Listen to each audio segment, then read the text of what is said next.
धर्मवीर आनंद दिघे यांचे अत्यंत निष्ठावंत म्हणून ओळख ज्यांची आहे ते आमदार रवींद्र फाटक आज आपल्यासोबत आहेत। रवींद्र फाटक यांचं नाव ठाणे लोकसभेसाठी पहिल्या क्रमांकावरती सुरू आहे।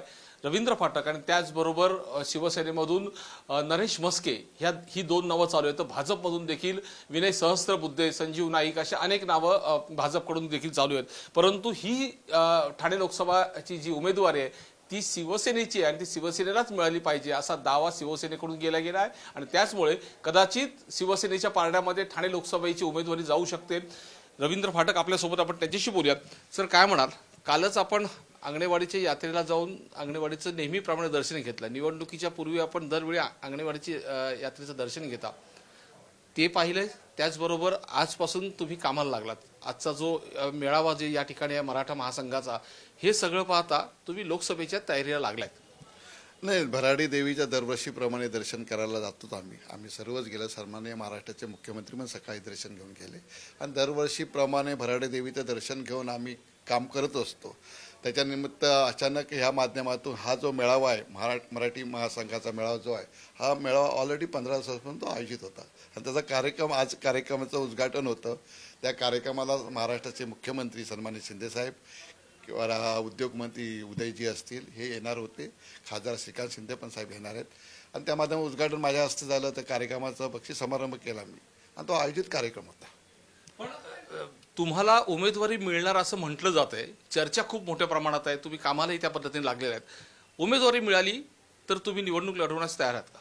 नाही, उमेदवारी मिळणार हे तुमच्या टीव्हीच्या माध्यमातून मी बघितलं आणि जर आम्ही पक्षाच्या माध्यमातून ठाणे शहरामध्ये शिंदेसाहेबांच्या माध्यमातून ठाणे असेल, नवी मुंबई असेल, मीरा भाईंदर असेल, मीरा भाईंदर प्रताप सरनाईक आहेत किंवा इकडे नवी मुंबईमध्ये जे पदाधिकाऱ्याच्या माध्यमात आम्ही कार्यक्रम करतच असतो आणि ठाण्यामध्ये प्रत्येक कार्यक्रमाला मी जात असतो आणि निमंत्रण येतं तिथे आम्ही जातच असतो। त्याच्यामध्ये कार्यक्रम ठाणे शहरामध्ये सन्माननीय महाराष्ट्राचे मुख्यमंत्री छोट्या छोट्या कार्यक्रमाला पोचत असतात मतदारसंघामध्ये।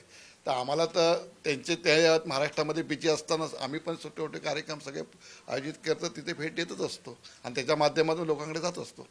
आनंद दिघेंचे शिष्य म्हणून तुमची एक ओळख आहे, परंतु तुमचे प्रतिस्पर्धी जे आहेत ते देखील आनंद दिघेंचे तेवढेच शिष्य आहेत। दोन शिष्य एकमेकांसमोर उभे ठाकलेले आहेत आणि ह्या निवडणुकीवर त्यांचा सामना होताना दिसणार आहे। नाही, दिघे साहेब आमचे गुरुवर्य आहे। सन्माननीय महाराष्ट्राचे मुख्यमंत्री शिंदेसाहेब असतील, मी असे सर्वच जे आहेत ते उमेदवार पण ते बघा, आमचे गुरु असल्यामुळे आम्ही त्यांच्या नेतृत्वाखाली राजकारणाची आमची सुरुवात झालेली आहे आणि राजकारणात जे आम्ही आलो आहे, धर्मवीर आनंद दिघे साहेबांनी जेव्हा आम्हाला नगरसेवकाची तिकीट आम्हाला मिळाली, सन्माननीय शिंदेसाहेब असतील, मी असेल, राजन, सर्वच एकत्र तिकीट आम्हाला मिळालं। आम्ही नगरसेवक पण एकत्र पण काम करतोय, ठाणे शहरामध्ये करत होतो। आज नशिबाने साहेब आज महाराष्ट्राचे मुख्यमंत्री झाले, आम्हाला आनंदच आहे ना आणि त्यांच्या नेतृत्वामध्ये आम्ही काम करतोय आणि त्यांच्या नेतृत्वावर काम करत असताना ठाणे शहरामध्ये शिंदेसाहेबांचं नेतृत्व आहे। ठाणे साहेबांमध्ये आज शिंदेसाहेब ठाणेमध्ये असतील, मीरा भाईंदर असेल किंवा नवी मुंबईमध्ये असतील, साहेबांचं एवढं मोठं काम आहे। आमचे सर्व आमदार तिथे काम करतायत, आपले पदाधिकारी काम करतायत, चांगलं काम करतायत। अजूनही ठाणे लोकसभेचा पेच मात्र सुटलेला नाहीये। अजूनही भाजप आपल्या भूमिकेवर ठाम आहे, तुम्हीही शिवसेना आपल्या भूमिकेवरती ठाम आहे।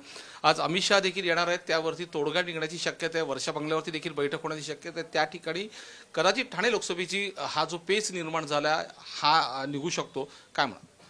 हे बघा, ही सीट आहे शिवसेनेची आहे आणि आमच्या सर्व पदाधिकाऱ्यांची मागणी आहे। सन्माननीय महाराष्ट्र मुख्यमंत्री जो निर्णय घेतील तो आम्हाला मान्य, पण आमची मागणी आहे की ही सीट शिवसेनेला मिळाली पाहिजे। त्या माध्यमातून सर्व कार्यकर्त्यांची पदाधिकाऱ्यांची मागणी आहे, शिंदेसाहेबांकडून आम्ही मांडलेली आहे। त्याचबरोबर जी मीटिंग महायुतीची होईल, सन्माननीय मुख्यमंत्री असतील, आमचे उपमुख्यमंत्री दोन्ही देवेंद्रजी असतील, अजित पवार साहेब असतील, जे आज निर्णय करतील आणि जो उमेदवार येईल त्या उमेदवाराला आपल्याला महायुतीचा म्हणून निवडून आणायचं आहे।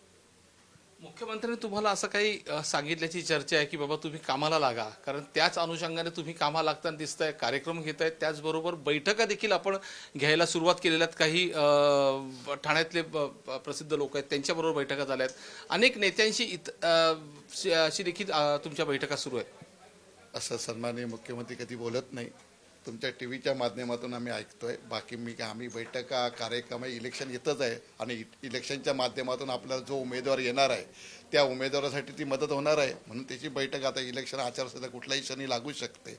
त्या माध्यमातून, कार्यक्रमाच्या माध्यमातून, पदाधिकाऱ्याच्या माध्यमातून बैठका घेऊन आपल्याला महायुतीचा उमेदवार निवडायचा आहे। प्रतिस्पर्धी राजन विचारे ते देखील आपले गुरु आहेत, म्हणजे दिघे साहेबांचेच उमेदवार आहेत. त्यांनी देखील तुम्हाला शुभेच्छा दिल्या. तुम्ही उमेदवार आहात म्हणून त्यांनी तुम्हालाही शुभेच्छा दिलेल्या आहेत. नाही, तुमच्या माध्यमातून मी ऐकले हे, तर त्यांनी शुभेच्छा, तर त्यांना पण माझ्या शुभेच्छा.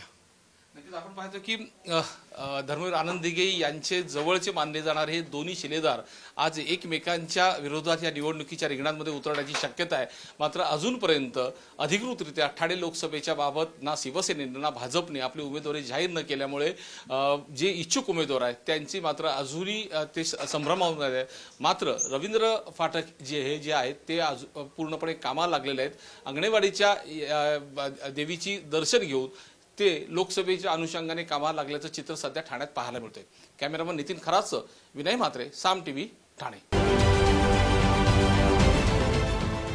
देश विदेशातील प्रत्येक घडामोडींचे लाईव्ह अपडेट मिळवण्यासाठी आता साम टीव्हीच्या सर्व सोशल मीडिया प्लॅटफॉर्मला लाईक, फॉलो आणि सबस्क्राईब करा. तसंच सर्व नोटिफिकेशनसाठी बेल आयकॉन प्रेस करायला विसरू नका.